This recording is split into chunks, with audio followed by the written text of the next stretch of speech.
हमारी संस्कृति, हमारे संस्कार सदा रहें हमारे साथ। सब्सक्राइब करें तिलक।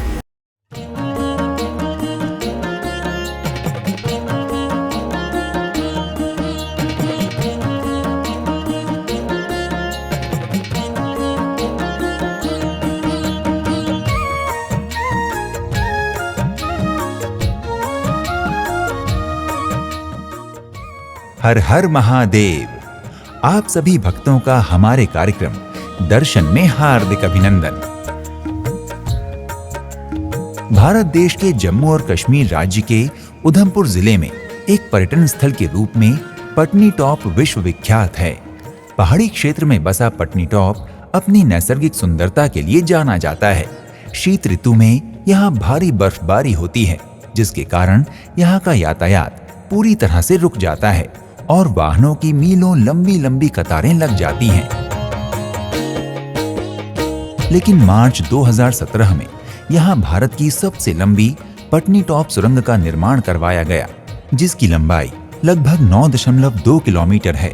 इस सुरंग के बनने के बाद से इस क्षेत्र में यातायात काफी बेहतर हो गया है और आज हम आपको अपने कार्यक्रम दर्शन के माध्यम से दर्शन करवाने जा रहे हैं इसी पटनी टॉप क्षेत्र में स्थित प्राचीन एवं पौराणिक सुध महादेव मंदिर के। ये मंदिर तो 5000 साल पुराना है। सुध महादेव मंदिर जम्मू से लगभग 120 किलोमीटर तथा पटनी टॉप से 42 किलोमीटर की दूरी पर चन्हानी नामक एक कस्बे में स्थित है। खूबसूरत पहाड़ों के मध्य बना हुआ ये मंदिर समुद्र तल से लगभग 1225 मीटर की ऊंचाई पर पूरे गौरव के साथ खड़ा हुआ है। इतिहासकारों के अनुसार इस मंदिर का निर्माण लगभग 2800 वर्ष पूर्व हुआ था। मंदिर के पुजारी के अनुसार ये मंदिर 5000 वर्ष प्राचीन है। इसका जीर्णोद्धार तथा पुनर्निर्माण आज से लगभग 100 वर्षों पहले यहाँ के स्थानीय निवासी रामदास महाजन तथा उनके पुत्र के द्वारा करवाया गया था। मान्यता है कि सुध महादेव मंदिर में महादेव के वास्तविक त्रिशूल के 3 टुकड़े स्थित हैं। ये मान्यता इस मंदिर के प्रति श्रद्धालुओं की श्रद्धा को और भी अधिक प्रगाढ़ करती है। हिंदू पौराणिक कथा के अनुसार इस स्थान से 5 किलोमीटर की दूरी पर मानतलाई नामक गांव है, जिसे माता पार्वती की जन्मस्थली माना जाता है। प्रतिदिन मानतलाई से माता पार्वती गौरी कुंड में स्नान कर इस मंदिर में शिवजी को पति रूप में प्राप्त करने के लिए पूजा करने आया करती थी। इस काल में सुधांत नामक एक राक्षस भी शिवजी का भक्त हुआ करता था। एक बार जब माता पार्वती इस मंदिर में आराधना कर रही थी, तभी सुधांत राक्षस वहां आ पहुंचा और माता की उपासना में बाधा डालने लगा। तब माता ने अपनी सहायता के लिए शिवजी का आह्वान किया। माता की पुकार सुनकर शिवजी ने कैलाश पर्वत से ही अपना त्रिशूल फेंककर सुधांत राक्षस का अंत कर दिया। शिवजी जानते थे कि सुधांत उनका परम भक्त है, इसलिए उसके अंतिम समय में भगवान शिव साक्षात यहाँ प्रकट हुए और उन्होंने अपने त्रिशूल के 3 टुकड़े करके यहीं धरती में गाड़ दिए। इसके बाद महादेव ने सुधांत राक्षस को ये आशीर्वाद भी दिया कि आज से ये मंदिर सुधांत महादेव के नाम से जाना जाएगा, जो कि कालांतर में अपभ्रंश होकर सुध महादेव हो गया। मान्यता है कि इस स्थान पर पार्वती जी को महादेव से विवाह होने का वरदान प्राप्त हुआ था। भगवान शिव ने जिस त्रिशूल से सुधांत असुर का वध किया था, उस त्रिशूल के वो 3 टुकड़े आज भी मंदिर परिसर में खुले में ही गड़े हुए हैं।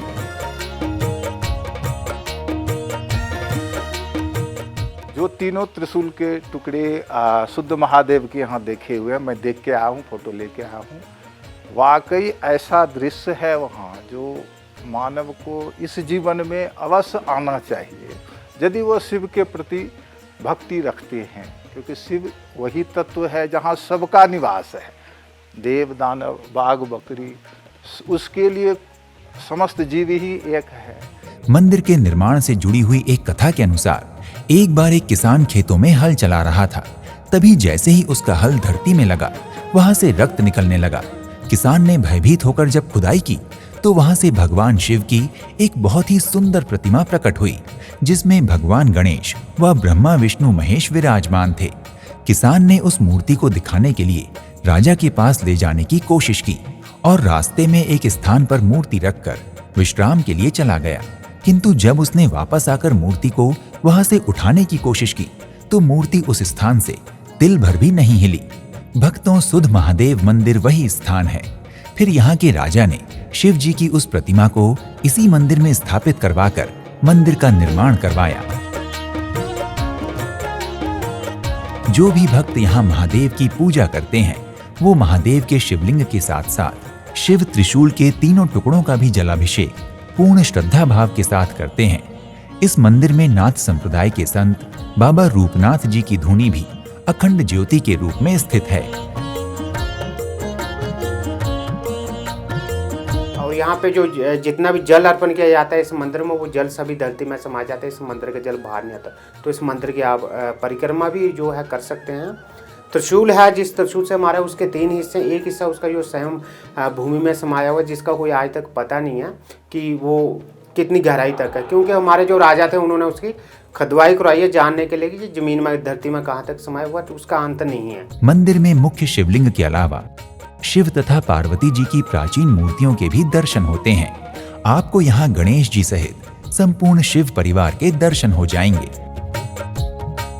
मंदिर प्रांगण में श्री शूलपाणेश्वर नामक एक ऐसा मंदिर भी है जिसके बारे में मान्यता है कि यहाँ सुधांत राक्षस की अस्थियां रखी हुई हैं। प्राकृतिक सौंदर्य में पवित्रता का समावेश करता हुआ सुध महादेव मंदिर चारों ओर से पहाड़ों से घिरा हुआ है। प्रत्येक वर्ष आषाढ़ माह की पूर्णिमा को महोत्सव के रूप में मनाते हुए इस स्थान पर 3 दिवसीय मेला आयोजित किया जाता है। इस दौरान बड़ी संख्या में सुध महादेव के भक्त यहाँ आते हैं। ये मेला पटनीटॉप के प्रमुख आकर्षणों में से एक है। इस महोत्सव में नृत्य, संगीत तथा अन्य कलाओं से संबंधित सांस्कृतिक कार्यक्रम आयोजित किए जाते हैं। सुध महादेव मंदिर से 5 किलोमीटर की दूरी पर स्थित माता पार्वती की जन्मभूमि में पार्वती जी का मंदिर और गौरी कुंड भी धार्मिक पर्यटकों के लिए विशेष महत्व के स्थान हैं। प्रत्येक वर्ष सावन माह की पूर्णिमा को यहाँ भी मेला लगता है। इस मेले में भी देश भर के तीर्थयात्री दूर दूर से सुध महादेव के दर्शन करने आते हैं। सुध महादेव मंदिर के सामने ही बाबा गोरखनाथ काल भैरव मंदिर स्थित है। जहाँ पर माता पार्वती का जन्म हुआ है और शादी भी जहाँ पे हुई है। ये जो तालाब है ये हवन कुंड है। हवन कुंड का ही जल कुंड बना है, जहाँ पर माता पार्वती और भगवान शंकर के साथ फेरे जो होते हैं वो भी इसी जगह पे हुए हैं। पटनीटॉप में पर्यटकों के ठहरने के लिए भी होटल, लॉज, धर्मशालाएं जैसे अनेक विकल्प मौजूद हैं। सुध महादेव मंदिर में दर्शन करने के लिए आपको सर्वप्रथम पटनीटॉप आना होगा। यदि आप वायुमार्ग के द्वारा यहाँ तक आना चाहते हैं तो जम्मू एयरपोर्ट पटनीटॉप का सबसे निकटतम एयरपोर्ट है, जो लगभग 115 किलोमीटर की दूरी पर स्थित है। आगे की यात्रा के लिए आपको जम्मू एयरपोर्ट पर बस के अतिरिक्त प्राइवेट टैक्सी की सुविधा भी मिल जाएगी। यदि आप रेल मार्ग द्वारा यहाँ आना चाहते हैं तो आपको बता दें कि पटनीटॉप का सबसे निकटतम रेलवे स्टेशन उधमपुर है, जहाँ से पटनीटॉप की दूरी लगभग 45 किलोमीटर है। सड़क मार्ग द्वारा यहाँ आने के लिए पटनीटॉप राष्ट्रीय राजमार्ग 44 पर स्थित है। आपको दिल्ली से पटनीटॉप के नजदीकी शहर उधमपुर के लिए सीधी बसें मिल जाएंगी। इसके अतिरिक्त आप निजी वाहन द्वारा भी पटनीटॉप की यात्रा कर सकते हैं। भक्तों, यदि आप भी महादेव के इस प्राचीन सुध महादेव स्वरूप मंदिर के दर्शन करना चाहते हैं तो शीघ्र ही अपनी यात्रा का शुभारंभ करें। एक नए एपिसोड में आपसे एक और धाम की यात्रा पर फिर से भेंट होगी। प्रणाम। इति शुभम।